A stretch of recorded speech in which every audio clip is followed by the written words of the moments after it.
ಅಕ್ಕ ನನಗಂತೂ ತುಂಬಾ ನಗು ಬಂದಿತ್ತು ಕಣೆ. ಹಾಂ, ಇವು ವರ್ಷದಿಂದನೂ ಸುಗುಣಂದು ಒಂಥರ ಕಾಮಿಡಿ ಇತ್ತು ಅಲ್ವೇನೆ. ಹಾಂ, ಅವ್ರು ಕೇಳಿಸ್ಕೊಂಬಕ್ಕಳಾರೆ ಅಂತ ಅಂದರೆ ಅವ್ನು ನೋಡಿದ್ರೆ ನನಗೆ ಮಟನ್ ತಿನ್ನಕ್ಬೇಕು, ನನಗೆ ಚಿಕನ್ ತಿನ್ನಕ್ಬೇಕು ಅಂತ ಅವ್ನು ಹೇಳ್ತವನೆ. ಇವಳು ನೋಡಿದ್ರೆ ಅಲ್ಲೇ ಕೇಳಿಸ್ಕೊಂತ ಇವಳು ಹೇಳ್ತಾಳೆ, ಅಯ್ಯೋ ದವಡಕ್ಕೊಂಡು ನಲ್ಮಬೋದು, ಹಂಗೆ ಹೊಕ್ಕೊಂಡು ತಿನ್ಬೋದು, ಮೆತ್ತನ ಪೀಸ್ ತಿನ್ಬೋದು ಅಂತ ಅವಳು ಹೇಳ್ತಾಳೆ. ಇಬ್ರದ್ದು ಒಳ್ಳೆ ಕಾಮಿಡಿ ಕಣೆ. ನನಗಂತೂ ತುಂಬಾ ನಗು ಬಂತು, ನಗು ತಡ್ಕೊಳಕ್ಕಾಗಲಿಲ್ಲ. ಅಲ್ಲ ಸುಮ್ಮನೆ ನೋಡಮ್ಮ, ಅವಳು ಕೇಳಿಸ್ಕೋಬೇಕಂತಂದರೆ ಸುಮ್ಮನೆ ಕೇಳಿಸ್ಕೊಂಡು ಕಟ್ಟಿಸ್ಕೊಂಡ್ರೆ ಆಯ್ತು ಅಲ್ವೇನ ಅಕ್ಕ. ಇವಾಗ ಏನು ದುಡ್ಡು ಕೊಟ್ಟರೆ ಹೆಂಗೆ ಬೇಕಾದರೂ ಅಲ್ಲೇನು ಕಟ್ತಾರೆ, ಅಲ್ಲಿನ ಆಸ್ಪತ್ರೆ ಏನು ಮಸ್ತಾಗಿರ್ತವೆ, ಹೋಗಿ ಆಮೇಲೆ ಕಟ್ಟಿಸ್ಕೊಂಡ್ರೆ ಆಯ್ತು ಅಷ್ಟೇ. ನನಗಂತೂ ತುಂಬಾ ನಗು ಬಂದಿತ್ತು ಒಂಥರ. ಅವ್ರಂತೂ ಹೆಂಗೆ ಮಾತಾಡ್ತಾ ಇದ್ರು ಗಂಡ ಹೆಂಡತಿ ಇಬ್ರು. ನನಗೂ ನಗು ಬಂದಿತ್ತು. ನಮ್ಮಮ್ಮ ಬೈತಿತ್ತೆ ಅಂತ ಸುಮ್ಮನಾದೆ. ಅವಮ್ಮಯ್ಯ ನೀವು ನಲ್ಕಿಸಿತೀರ ಕಣಿ, ನಿಮಗೆ ಗೊತ್ತಾಗಲ್ಲ, ಅಲ್ಲೇ ನಗಬೇಕು ಅನ್ನೋದು ಗೊತ್ತಾಗಲ್ಲ, ಅಲ್ಕಿಸಿತೀರ ಅಂತೇಳಿ ಅಮ್ಮಯ್ಯ ಬೈತಾ, ಅದಕ್ಕೆ ಸುಮ್ಮನಾದೆ. ಅಯ್ಯೋ ಇವಾಗ ಅವನು ನೀನೇ ಕಿಳಿಸ್ಕಳೆ ಸುಗುಣ ಅಂತ ಹೇಳ್ತಾ ಇದ್ದಾಳೆ. ನಮ್ಮ ಸುಗುಣ ಏನಾದರೂ ಅಲ್ಲಿ ಕಿತ್ಕೊಬಿಟ್ರೆ ಹೆಂಗಾಗ್ತಾಳೆ ಹೇಳು? 60 ವರ್ಷದ ಮುದುಕಿ ಆದಂಗೆ ಆಗ್ತಾಳೆ. ಅಯ್ಯೋ ಪಾಪ ಇನ್ನೂ ಮಕ್ಕಳು ಮರಿ ಆಗಿಲ್ಲ ಕಣೆ ನಮ್ಮ ಸುಗುಣನ್ಗೆ. ಈಗಲೇ ಅವಳು ಕಿಳಿಸ್ಕೊಬಿಟ್ರೆ ಅವಳು ಅಲ್ವೇ ಅಲ್ಲಿರ್ಬೇಕ. ಮತ್ತು ಏನಿಲ್ಲ ಅಂದ್ರೂ ಹೊಕ್ಕೊಂಡು ತಿನ್ಬೇಕಂದ್ರೆ, ಇಲ್ಲಾಂದರೆ ಒಳಗೆ ಎಲ್ಲ ಮಿಷಿನ್ ಅದೇ ರುಬ್ಬೇಕಂದ್ರೆ ಆಗಲ್ಲ. ನಾವು ಒಂದು ಸ್ವಲ್ಪನ ತರ್ತರಕ್ಲು ಹೊಲ್ದಾಗೆಲ್ಲನ ಒಂದಿಷ್ಟು ಎಲ್ಲ ತರ್ತರಕ್ಲು ಮಾಡಿಬಿಟ್ರೆ ಒಳಗೆಲ್ಲ ನುಣ್ಣಗೆ ಮಾಡುತ್ತೆ. ನಾವು ಹಂಗೆ ನುಂಗ್ಬಿಟ್ರೆ ಒಳಗದು ಮಿಷಿನ್ ವರ್ಕ್ ಮಾಡಲಿಲ್ಲ ಅಂತಂದರೆ ಅಷ್ಟೇ ಎಲ್ಲನ ಹೊಟ್ಟೆಲ್ಲ ಕಟ್ಕೊಂಡು ಇದಾಗ್ಬಿಡುತ್ತೆ. ಇಲ್ಲಿ ಒಂದು ಅದಕ್ಕೆ ಹೊಡೆದು ಕಳಿಸ್ಬೇಕು ಅಲ್ಲಾಗಿ ನಾವು ಒಳಾಕಿ. ಅಲ್ಲಿಲ್ಲ ಅಂದರೆ ಏನು ಹೊಡೆದು ಕಳಿಸ್ತೀಯಮ್ಮ? ಒಂದಿಟ್ಟು ತರ್ತರಕ್ಲು ಮಾಡಿ ಕಳಿಸ್ಬೇಕು ಒಳಾಕಿ. ಹಂಗಾದ್ರೆ ಒಳಗು ಮಿಷಿನ್ ಚಂದಕ್ಕೆ ನುಣ್ಣು ರುಬ್ಬುತ್ತಾ ಆಮೇಲೆ. ಅಲ್ಲ ಕಣೆ ಸುಗುಣ, ಅದು ಹೆಂಗೆ ವಿಡಿಯೋ ಮಾಡಿದರೆ ಅವರು? ನೀವು ಹೆಂಗೆ ಉಲ್ಟಾ ಹೊಡಿಬೇಕು ಅಂತ ಹೋದ್ರಿ, ಅದೇನು ಆಯಿತು ಅಲ್ವೇನೆ ಸುಗುಣ? ಬಂದ್ಲು ಕಣೆ, ಬಂದ್ಲು ಬೈಕೆಂತಾಳೆ, ನಕ್ರೆ ನಮ್ಮ ಅಕ್ಕರೆ ನಿಂಗಲ್ ಕಿಸಿದ ಕಂಡವ್ರೆ ಅಂತ ಹೇಳಿ ನಗ್ತಾಳೆ, ಬೈತಾಳೆ. ನಗ್ಬೇಡ ಯಾಕ ಕಣೆ ಅವರು, ಬಿ ಸೀರಿಯಸ್. ಇವಾಗೇನಮ್ಮ ಫೋನು ಎಲ್ಲರ ಹತ್ರನೂ ಇರ್ತವೆ, ಅದಕ್ಕೇನೆ ವಿಡಿಯೋ ಮಾಡಿರ್ತಾರೆ. ಇವಾಗೇನೆಲ್ಲೋ ಹೋದ್ರೂ ಫೋನ್ ಕೈಯಾಗಿ ಹಿಡ್ಕೊಂಡು ಹೋಗಿರ್ತಾರೆ. ಆ ಫೋನಲ್ಲಿ ವಿಡಿಯೋ ಮಾಡ್ಬೋದು ಅಂತ ನಾವು ನೋಡೇ ಇಲ್ಲ. ಅದು ಕತ್ಲಲ್ಲಿ ಇನ್ನೂ ಸರಿಯಾಗಿ ಕಾಣಿಸ್ತಾ ಇರಲಿಲ್ಲ. ಇನ್ನೇನು ಮಾಡ್ತೀಯ? ಆಮೇಲೆ ಬರ್ತಾ ಅಲ್ಲಿ ಲೈಟಿನ ಬೆಳಕೈತಿ, ಆ ಲೈಟಿನ ಬೆಳಕಲ್ಲಿ ವರ್ಷ ಅವರೇ ಅಂತ ಗೊತ್ತಾಯ್ತು. ಅಲ್ಲಿ ಕತ್ಲು ಅಲ್ಲಿ ಹೋಗೋವರೆಗೂ ಏನು ಕಾಣಿಸ್ತಾ ಇಲ್ಲ. ಅವ್ರು ನೋಡು ನಮ್ಮ ಭಾವ ಎಷ್ಟು ತಲೆ ಇರಬೇಕು, ಅವ್ರದ್ದು ದೊಡ್ಡ ಫೋನು, ಅದಕ್ಕೇ ವಿಡಿಯೋ ಮಾಡೋಕ್ಕಾಗೈತಿ. ಫೋನ್ ಎಲ್ಲಾರು ತಗೋ ದೊಡ್ಡ ಫೋನ್ ಬಂದಿರೋದ್ರಿಂದ ಏನನ್ನಾಗ್ಲೇಳು ವಿಡಿಯೋ ಮಾಡಿಬಿಡ್ತಾರೆ. ಮೊದಲು ಸಣ್ಣ ಫೋನ್ಗಳು ಇರೋವಲ್ಲ, ಯಾತು ವಿಡಿಯೋ ಮಾಡೋಕ್ಕೆ ಗೊತ್ತಿರಲಿಲ್ಲ, ಏನಿರಲಿಲ್ಲ, ಸುಮ್ಮನಾಗಾರ ಅತ್ಲಾಗಿ. ಇವಾಗೆಲ್ಲ ದೊಡ್ಡ ಫೋನ್ ತಗೊಂಡು ಯಾರ ಮಾತು ವಿಡಿಯೋ ಮಾಡೋದು, ತೋರಿಸೋದು. ಸಾಕ್ಷಿ ಐತಿ, ನಮ್ಮ ಹತ್ರ ಸಾಕ್ಷಿ ಐತಿ ಅಂತ ತೋರಿಸ್ತಾರೆ. ಅವಳೇ ಸುಗುಣ ಯಾಕೆ ಅವಳಿ ಅಂದ್ರು ಬಂದರು. ಯಾಕ್ರಿ ಹೋಗ್ಲಿಲ್ವಾ? ಹೋಗಿ ಗೌಡ್ರ ಹತ್ರ ಬರ್ರಿ ಅಂತ ಹೇಳಿದ್ನಿ. ಅವ್ರು ಗೌಡ್ರು ಹೇಳವ್ರೆ, ಯಾವುದಕ್ಕೂ ಇವಾಗ ಹೇಳಬೇಕು ನೀವು ಅಂತ ಹೇಳಿ, ಇಲ್ಲಾಂದ್ರೆ ಪೊಲೀಸ್ ಕರೆಸಿದ್ರೆ ಎಲ್ಲ ಸವಾಸ ಬರೋಗ್ರಿ, ಅಲ್ಲೇ ಕೇಳಿಸ್ಕೊಂತೀನಿ ಅಂತ. ನನಗೆ ಅಲ್ಲಿ ಬೇಕೆ ಕಣೆ ಸುಗುಣ, ಅಲ್ಲಿಲ್ಲ ಅಂದರೆ ಹೆಂಗೆ ಮಾಡೋದು? ಅಲ್ಲಿ ಬೇಕು ಕಣೆ ನನಗೆ. ಕಣೆ ಸುಗುಣ, ಪಾಪ ಅಲ್ಲಿರಬೇಕು. ನೀನೇ ಕೀಳಿಸ್ಕಳೆ ಸುಗುಣ, ನನ್ನ ಬದಲು ನಾನು ಹೇಳ್ತೀನಿ. ಒಟ್ಟು ನನಗಾಗಬೇಕಾಗಿರೋ ಶಿಕ್ಷೆ ನಮ್ಮ ಮನೆಗಳವ್ರಿಗೆ ಯಾರಿಗಾದರೂ ಆಗಲಿ ಅಂತ ಹೇಳ್ತೀನಿ. ನೀನೇ ಕೀಳಿಸ್ಕಳೆ ಸುಗುಣ. ನೀನಾದ್ರೂ ಅತ್ಲಾಗ ಹೆಂಗೋ ಅಡ್ಜಸ್ಟ್ ಮಾಡ್ಕೊಂತೀಯ. ಹೆಣ್ಮಕ್ಳಾದ್ರೆ ಏನೋ ಒಂದು ಸ್ವಲ್ಪ ತೊಂದರೆ ಆದರೂ ಅಡ್ಜಸ್ಟ್ ಮಾಡ್ಕೊತಾರೆ. ಗಂಡು ಮಕ್ಳಿಗೆ ಸ್ವಲ್ಪ ಏನಾದರೂ ತೊಂದರೆ ಆದರೂ ಅಡ್ಜಸ್ಟ್ ಮಾಡ್ಕೊಳಕ್ಕೆ ಆಗಲ್ಲ ಕಣೆ. ತಡ್ಕೊಳಕ್ಕಾಗಲ್ಲ. ಗಂಡು ಮಕ್ಳಿಗೆ ಏನಾನು ಒಂದು ಸ್ವಲ್ಪ ಆದರೆ ಅದೇ ದೊಡ್ಡದು ಅನಿಸುತ್ತೆ. ಪ್ಲೀಸ್ ಕಣೆ ಸುಗುಣ, ನೀನೇ ಕೀಳಿಸ್ಕಳೆ. ಹೋಗ್ರಿ. ನಾನು ಹೇಳಿಲ್ವಾ, ನಾನು ಮಾತ್ರ ಕೇಳಿಸ್ಕೊಂಬಲ್ಲ ಅಂತ ಹೇಳಿ ಸುಮ್ಮನೆ ಜೈಲ್ಗೆ ಹೋಗ್ಬಿಡ್ರಿ ಅಷ್ಟೇನಿ. ಇದು ನೀನು ಕೊಟ್ಟಿರೋ ಐಡಿಯಾ ಸುಗುಣ. ನೀನೇನೆ ನಾನು ಹಿಂಗೆ ಮಾಡಲ್ಲ ಅಂದಂಗೆಲ್ಲನ ಹೋಗಿ ರೇಷನ್ ಕತ್ಕೊಂಬರ್ರಿ ಅಂತ ಹೇಳಿದ್ದು ನೀನೇನೆ. ನಾನು ಬೇಡ ಕಣೆ 5 ಚೀಲ ಕದಿಯೋದು ಬೇಡ, 5 ಚೀಲ ಕದ್ರೆ ಗೊತ್ತಾಗುತ್ತೆ ಅಂತ ಹೇಳ್ದೆ. ಈಗ ಒಂದೊಂದು ಬಿಂಗೆ ನೀರು ತುಂಬ್ಕೊಂಬಂದ್ರೆ ಗೊತ್ತಾಗಲ್ಲ ಕಣೆ ಸಮುದ್ರದಲ್ಲಿ.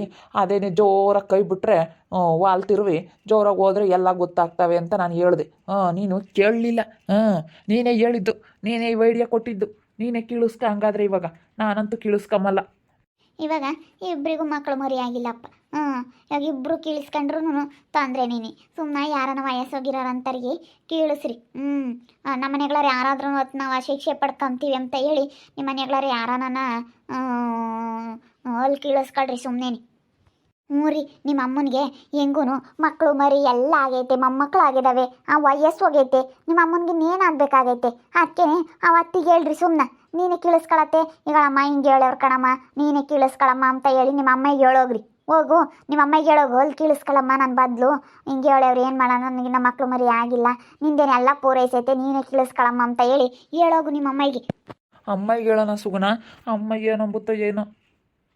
ಹ್ಞೂನಪ್ಪ ವರ್ಷ, ಸುಮ್ಮನೆ ನಿಮ್ಮ ಅಮ್ಮಗೆ ಹೇಳ್ಬಿಡು. ನಿಮ್ಮ ಅಮ್ಮಯಿಂದೇನೆ ಎಲ್ಲ ಆಗೈತಲ್ಲ, ಏನು ನಿನಗೆ ಅಂತ ಏನು ಹೇಳಿಲ್ವಲ್ಲ ನಿಮ್ಮ ಮನೆಗಳರಿಗೆ, ಯಾರಿಗಾದ್ರೂ ಪರವಾಗಿಲ್ಲ. ಹೋಗಿ ಹೇಳೋಗು, ಅಮ್ಮ ಕೀಳಿಸ್ಕೊಳಮ್ಮ ಹಿಂಗೆ ಹೇಳೇವ್ರಿ, ಏನು ಮಾಡೋಕ್ಕಾಗುತ್ತೆ, ನಿನ್ನ ಮಗನ ಮಕ್ಕ ನೋಡು ಇವಾಗ ಹಿಂಗೆ ಹೇಳೇವ್ರಿ, ಇಲ್ಲಾಂದ್ರೆ ನಿಮ್ಮ ಅಣ್ಣಗನ ಹೇಳು ಅಂತ ಹೇಳು. ಅವ್ರಿಗನ ಹೇಳಿದ್ರೆ ಅವರು ಹೇಳಿ ವಾಪಸ್ ತಗೊಂಡ್ರೆ ಅದು ಕೈ ಬಿಡ್ತಾರೆ. ನಿಮ್ಮ ಅಣ್ಣಗೇನೆ ಹೇಳು ಅಂತ ಹೇಳಿ ನಿಮ್ಮ ಅಮ್ಮಗೆ ಹೇಳಿ ಬರೋಗಿ ಹೋಗು. ನಿಮ್ಮ ಅತ್ತಿಗೆಗೂ ನಿಮ್ಮ ಅಣ್ಣಗೂ ಹೇಳಮ್ಮ ಅಂತ ಹೇಳಿ ನಿಮ್ಮ ಅಪ್ಪ ನಿಮ್ಮ ಅಮ್ಮಗೆ ಹೇಳಿ ಬರ್ರಿ. ನೋಡ ಅವರಂತೂ ಯಾತ್ಯಾತು ಹೇಳಲ್ಲ, ಮಕ್ಕಳು ಮರಿ ವಿಚಾರಕ್ಕೆ ಯಾತ್ಯಾತು ತಲೆ ಕೆಡಿಸ್ಕೊಂಬಲ್ವಲ್ಲ. ಇಬ್ಬರಳು ಬರಲಿಲ್ಲ, ಆ ಪಾಟಿ ಹಂಗೆ ಅಣ್ಣ ತಮ್ಮಗಳು ಒಯ್ದಾಡ್ಕೊಂಡು ಹಿಂಗೆ ಪಂಚಾಯತಿಗೆ ಹಾಕ್ಯವ್ರಿ ಅಂತ ಹೇಳಿ ಎಲ್ಲ ಊರಗಳೆಲ್ಲ ಬಂದಿರು, ನಿಮ್ಮ ಅಪ್ಪ ನಿಮ್ಮ ಅಮ್ಮ ಬರಲಿಲ್ವಲ್ಲ. ನಿಮ್ಮ ಅಪ್ಪ ಎಂತೂ ತಿರುಗಿ ನೋಡಲ್ಲ, ನಿಮ್ಮ ಅಮ್ಮ ಏನೋ ಇನ್ನೂ ಯಾತನ ಒಂದಿಟ್ಟು ತಲೆನನ್ನ ಕೆಡಿಸ್ಕೊಂಬತ್ತೆ. ನಿಮ್ಮ ಅಪ್ಪ ಎಂತೂ ಮಕ್ಳ ಬಗ್ಗೆ ಜವಾಬ್ದಾರಿನೇ ಇಲ್ಲ, ಹೆಂಗನ ಮಾಡ್ಕೊಂಬೇಡ ಅಂತ ಬರೀ ಹೊಲ್ತಕ್ಕೆ ಹೋಗೋದು, ಬದುಕು ಮಾಡೋದು, ಅವ್ರ ಹೊಲ್ದಾಗಳು ಬದುಕು ಮಾಡೋನು ಮಾಡುತ್ತೆ. ಹೋಗು ನಿಮ್ಮ ಅಪ್ಪ ನಿಮ್ಮ ಅಮ್ಮಗೆ ನೀವು ಕೋಳು ಹಾಕ್ಬಾರ್ದು. ಯೋಟ್ ನೋಡ್ಕೊಂಡ್ರು ನೀ ಎತ್ತಿಲ್ದಾರು, ಬರೀ ಅವ್ರಿಗೆ ಮಾಡ್ಕೊಡುತ್ತೆ ನಿಮ್ಮ ಅಪ್ಪ. ಅವ್ರ ಹೊಲ್ದಾಕ ಹೋಗಿ ಬದುಕು ಮಾಡೋ ಅಂಥದ್ದೇನು, ಹೋಗಿ ಅವಾಗಲೂ ಆಡ್ಕೆ ಗಿಡದಾಗೆ ಮಿಜಿ ಮಿಜಿ ಮಿಜಿ ಮಿಜಿ ಎಂಬುದೇ ಆಗುತ್ತೆ. ದನ ಕರುಗಳನ್ನೆಲ್ಲ ಒಳ್ಕೊಂಡು ಪಾಟ್ ಬೀಳೋದೇನು, ಆರಾಮಾಗಿ ಇರೋಕ್ಕಾಗಲ್ಲ ಸುಮ್ಮನೆ. ಅವ್ರ ಹೊಲ್ದಾಗ ಬದುಕು, ಅವ್ರು ಒಂದಿಟ್ಟು ಹೊಲ ತಾಂಡಿರೋದಕ್ಕೆ ಏನು ಹೊಲ ಅಂತ ಹೋಗೋದೇ ನಿಮ್ಮ ಅಪ್ಪಯ್ಯ. ಹೆಂಗ ಅಮ್ಮಗೆ ಹೇಳ್ತೀನಿ, ಅಣ್ಣಗೂ ಅದಕ್ಕಿಗೂ ಹೇಳಮ್ಮ, ಗೌಡ್ರಿಗೆ ಹೇಳೋಕ್ಕೆ ಬೇಡ ಅಂತ ಹೇಳಿ, ಇವ್ರು ಒಪ್ಪಿರೆ ಸುಮ್ಮನೆ ಆಗ್ತಾರೆ ಅಂತ ಹೇಳ್ತೀನಿ. ಹಂಗೇನೆ ಇಲ್ಲ ಅವರು ಏನು ಮಾಡೋಕ್ಕಾಗಲ್ಲ, ಅವ್ರು ಹೇಳಲ್ಲ ಅಂಬೋದಾದರೆ ನೀನೇ ಕೀಳಿಸ್ಕೊಳಮ್ಮ ಅಂತ ಹೇಳ್ತೀನಿ ನಮ್ಮ ಅಮ್ಮಗೆ. ಯಪ್ಪ ನಿಮ್ಮ ಅತ್ತೆ ಒಪ್ಕೊಂತಾಳೇನೆ ಸುಗುಣ ಬದ್ವಾಗಿನ, ಇನ್ನು ನಿಮ್ಮ ಅತ್ತೆ ಏನಂತಾಳೋ ಏನೋ. ಹೆಂಗ ನಮ್ಮ ಅತ್ತೆ ಒಪ್ಕೊಂಡ್ರೆ ಸಾಕಪ್ಪ. ನಮ್ಮ ಅತ್ತೆನೇ ಒಪ್ಸಿ ಕರ್ಕೊಂಡು ಹೋಗ್ಬೇಕು, ಇನ್ನೇನೈತೆ ನಮ್ಮ ಅತ್ತೆದು. ನಮ್ಮ ಅತ್ತೆಗೇನೆ ಹೇಳ್ಬೇಕು ಕಣಕ. ನಮ್ಮ ಅತ್ತೆ ಹೆಂಗೆ ಹತ್ಲಾಗೆ ಹೋಗಿ ಹುಲ್ ಕೀಳಿಸ್ಕೊಂಬಂದ್ರೆ ಸಾಕು. ನೀನು ವಯಸ್ಸೋದ್ಮೇಲೆ ಹೆಂಗಿದ್ರು ಉದುರುತ್ತವೆ. ಅಷ್ಟೇ, ನೀ ವಯಸ್ಸೋದ್ಮೇಲೆ ಹೆಂಗಿದ್ರು ಉದುರುತ್ತವೆ. ಇದೇನು ಒಂದು 2 ದಿನ ನಿಮ್ಮ ಅತ್ತಿಗೆ ಅಲ್ಲೆಲ್ಲ ಉದ್ರಿ ಎಲ್ಲನ ಇದಾಗ್ತವೆ. ಈ ಕೀಳಿಸ್ಕೊಂಬ್ಲಾಡು ಸುಮ್ಕಿರು, ಇವಾಗ ಹೆಂಗೂ ಹೇಳವ್ರಲ್ಲ. ಏನು ಮಾಡ್ತೀಯಮ್ಮ, ಅಲ್ಲ ಇಂಥದ್ದು ಯಾರೇ ಆದರೆ ಅದಕ್ಕೆಮ್ಮಲ್ಲಮ್ಮ, ನೀವು ಸುಮ್ಮನೆ ನಾವೇ ಕಂಪ್ಲೇಂಟ್ ಕೊಡ್ತೀವಿ ಅಂತ ಹೇಳ್ಬೇಕಾಗಿತ್ತು ನೀವು. ಅಯ್ಯೋ ಕೇಳಲ್ಲ ಯಪ್ಪ, ಎಲ್ಲ ಕಂಡವನಂತೆ ಓದವನಂತೆ ಗೌಡ, ಊರಿಂಗೌಡ ಎಲ್ಲ ಪೊಲೀಸ್ನವ್ರನ್ನೆಲ್ಲನ ಅವ್ನ ಕೈಯಾಗಿ ಇಕ್ಕೋಣನಂತೆ. ಇವಾಗ ನಮಗೆ ಅತ್ಲಾಗೂ ಮುಂದುವರಿಯೋಕ್ಕಾಗಲ್ಲ. ಅಂತ ಮೆತ್ತನಾಗಿದ್ರೆ ನಾನೇ ಜೋರು ಮಾಡಿಬಿಡ್ತಿದ್ದೆ. ಅಲ್ಲ ನೀವು ಹೆಂಗೆ ಹೇಳ್ತೀರಾ ಏನು ಅಂತ ಹೇಳಿ ಜೋರು ಮಾಡ್ತಿದ್ದೆ. ಅಯ್ಯಪ್ಪ ಏನಿಲ್ಲ, ಅಲ್ಗೂ ಒಯ್ದ ಗನ್ವಾಗೆ. ಹೆಂಗೆ ಒಯ್ದು ಇವಾಗ ಎಷ್ಟು ಪಜಿತಿ ಬೀಳ್ತಾ ಇದ್ದಾರೆ ಇವರು. ಪಾಪ ಉಪ್ಪುರ್ದು ಕಾವು ಕೊಟ್ಲು ಸುಗುಣ. ಸರಿಯಾ ಒದ್ದೋನ ಒಯ್ಯ. ಅಯ್ಯಯ್ಯಪ್ಪ, ಈ ಕಾಲದಾಗ ಯಾರ ಮತ್ತ ಹೆಂಗೆ ಮಾಡ್ತಾರೆ ನೀವು ಹೇಳತ್ಲಾಗೆ. ನಾವು ಹಿಂಗೆ ಬಾದ್ರೆ ನೋಡಿ ನಾವೇನು ಕಂಪ್ಲೇಂಟ್ ಕೊಡ್ತೀವಿ ಅನ್ಬೇಕಾಗಿತ್ತು. ಅಯ್ಯೋ ಏನು ಮಾಡೋಣಮ್ಮ, ಹಿಂಗಾಗುತ್ತೆ ಅಂತ ಯಾರಿಗೆ ಗೊತ್ತಿತ್ತು. ಸುಮ್ಮನಿರು. ದುಡ್ಡು ಬಿಸಿ ಹಾಕಿ ಇವಾಗ ಒಂದು 2 ಕಿಳಿಸ್ಕೊಂಬದು ಯಾವ ಲೆಕ್ಕ ಕಿಳಿಸ್ಕೊಂಬದೇನು. ಅಷ್ಟೇ, ದವಡೆಗೆ ಇರ್ತಾವಲ್ಲ, ನಾನು ಇವ್ರಿಗೆ ಹೇಳ್ತಮ್ಮ ಹೇಳಿರ್ಕೇಳಲ್ಲ. ನಮ್ಮ ಅತ್ತೆನೇ ಕೇಳಿಸ್ಕೊಂಡ್ರೆ ಸಾಕು. ಇವಾಗ ನಮ್ಮ ಅತ್ತಿಗೆ ಸಣ್ಣ ಮಗ ಅಂದರೆ ಇಷ್ಟ, ಒಪ್ಕೊಂಬುತ್ತೆ. ಅಲ್ಲಿ ಕೇಳಿಸ್ಕೊಂಬುತ್ತೆ ನಮ್ಮ ಅತ್ತೆ ಒಪ್ಕೊಂಬುತ್ತೆ ಅಂತ ಅಂದ್ಕೊಂಡಿದ್ದೀನಿ. ಒಪ್ಕೊಂಡ್ರೆ ಸಾಕಪ್ಪ. ನಮ್ಮ ಅತ್ತೆನವ ಅಲ್ಲಿ ಕೀಳಿಸ್ಬೋದು, ವಯಸ್ಸೋದ್ಮೇಲೆ ಹೆಂಗಿದ್ರು ಉದುರ್ತವೆ. ಅದಕ್ಕೆ ನಮ್ಮ ಅತ್ತೆನವ ಸುಮ್ಮನೆ ಅಲ್ಲಿ ಕೀಳ್ಸೋಣ ಅಂತ. ನನಗೂ ಮಕ್ಕಳಾಗಿಲ್ಲ, ವರ್ಷ ಅವ್ರಿಗೂ ಮಕ್ಕಳಾಗಿಲ್ಲ, ಅದಕ್ಕೆ ನಮ್ಮ ಅತ್ತೆ ಒಪ್ಕೊಂಬುತ್ತೆ. ಹೆಂಗತ್ಲ ಕೀಳಿಸಿದ್ರೆ ನಮ್ಮ ಅತ್ತೆನವ ಅಲ್ಲಿ ಪೂರೇ ಬಗೆಹರಿತೈತಿ. ಏನು ಮಾಡೋಣ, ಇವಾಗ ಜೈಲಿಗೆ ಹೋಗೋಣ ಅಂದರೆ ಏನು ಮಾಡ್ಬೇಕಪ್ಪ ಅಮ್ಮಂಗಾಗೈತಿ.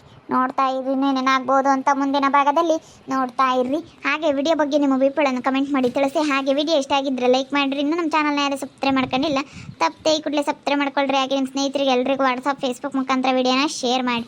ಓಕೆ ವೀಕ್ಷಕರೇ, ಧನ್ಯವಾದಗಳು.